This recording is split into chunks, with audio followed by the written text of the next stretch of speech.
We need one thing here. We're going to maneuver trying to have The first shot failed now. I think it'd be great. Chucky 99. Anybody else for 99?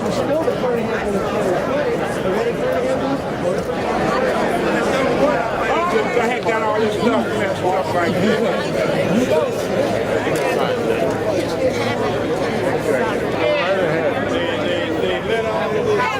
The first shot failed now. I think it'd be great.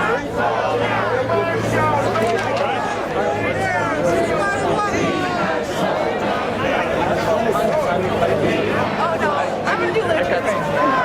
Just right now. We won't bow. Just right now. We won't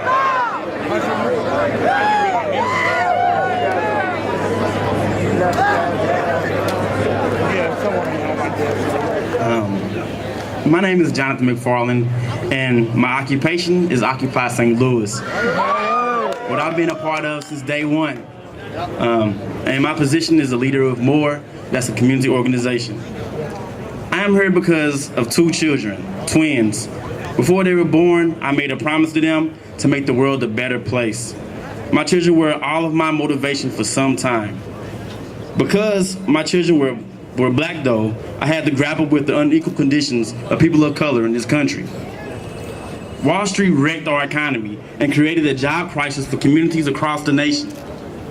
Communities of color were hit the hardest. Yeah! In 2010, 18 million African Americans were unemployed looking for work. That is 62.2% of all African Americans. And over the past 30 years, the median wealth of African Americans fell by 2/3. The typical African American family today has less than $2,500 to its name. I told you a personal story of mine because this is personal. For my children, I wanted them to have these rights: life, liberty, and the pursuit of happiness. I think all of that is under attack now. It is personal because those rights are being stepped on. I make it personal to you though, that you should ask yourself in the next 15 years, how will you be living? How will your children be living? If we do not stand united now, we may not know today what tomorrow may hold, because today we think we have these rights, tomorrow we may not. So I say, spend your free time here at Occupy St. Louis and in your communities and in your union halls, learning and discussing and asking questions so we all may learn together what the future could be.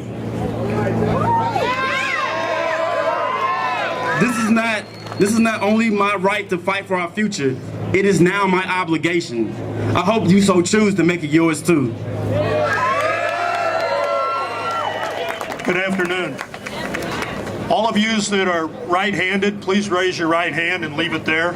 Those of you that are left-handed, raise your left hand and keep it there. Wiggle your fingers if you agree that this is a necessary movement that is going here. Thank you.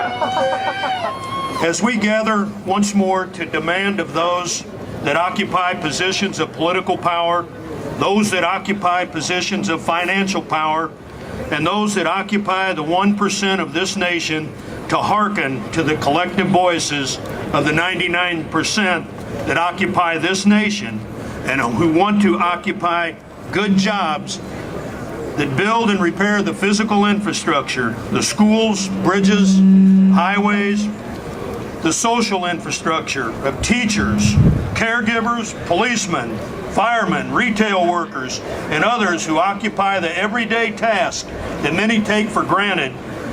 We call upon you to end the war on the workers that currently occupies your time. Allow us, the 99%, to do what we do best.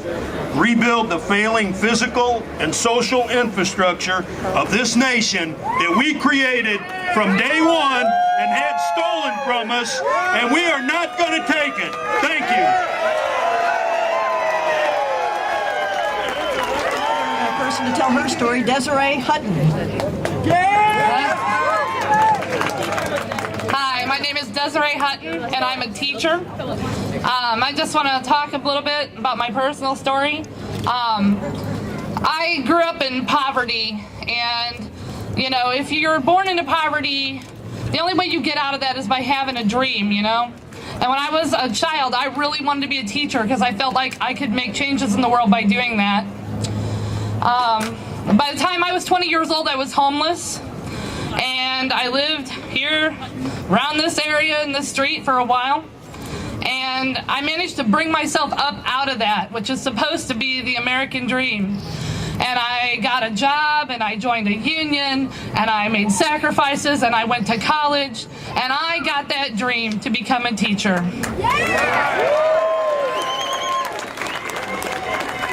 And then things in this world changed. I became a victim of what they call No Child Left Behind.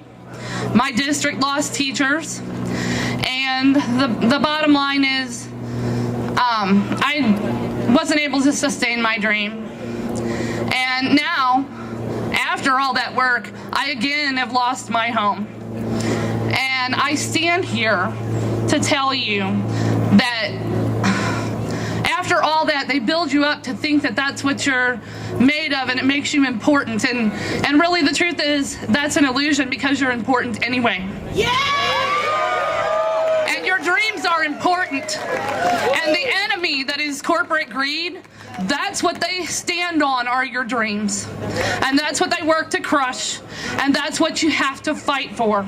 And in this little thing called Occupy, I came here and I got to see all these everyday people sharing a miracle, not just in this plaza, but all over the world. And these people had the utter gall to give a damn in the face of corporate greed and bullies everywhere. People came here and stayed in the cold and in the rain and in the threat of violence. They stayed and they lived and they taught and they fought and they suffered to make change, to make it possible for our dreams to flourish, not just for their own, but for everyone's, without leaders, without written plans, and without houses. And you know what? Here there is courage and empowerment and determination, and most of all, human spirit. This is where the dreams are.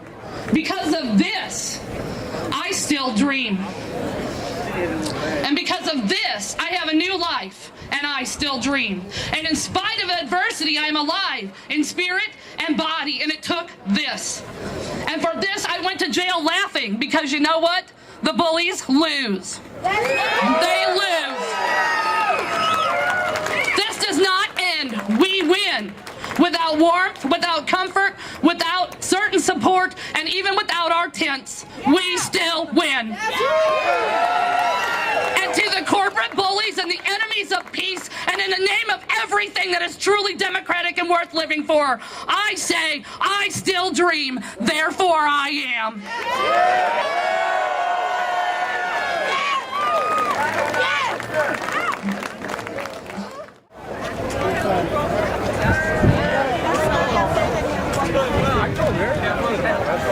This is what democracy looks like. This is what democracy looks like. This is what democracy looks like.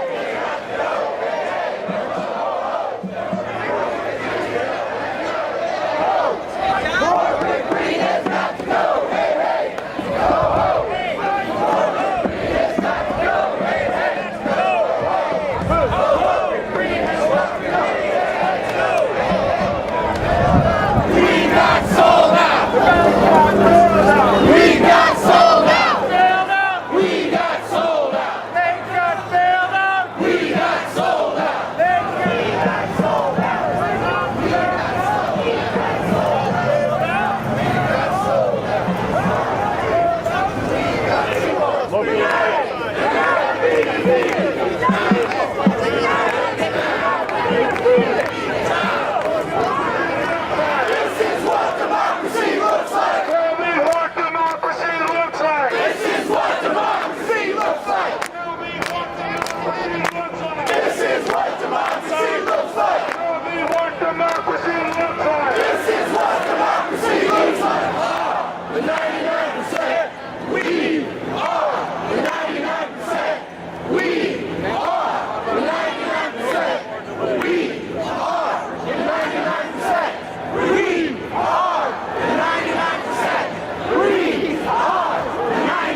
Have a good day. They can't arrest us all.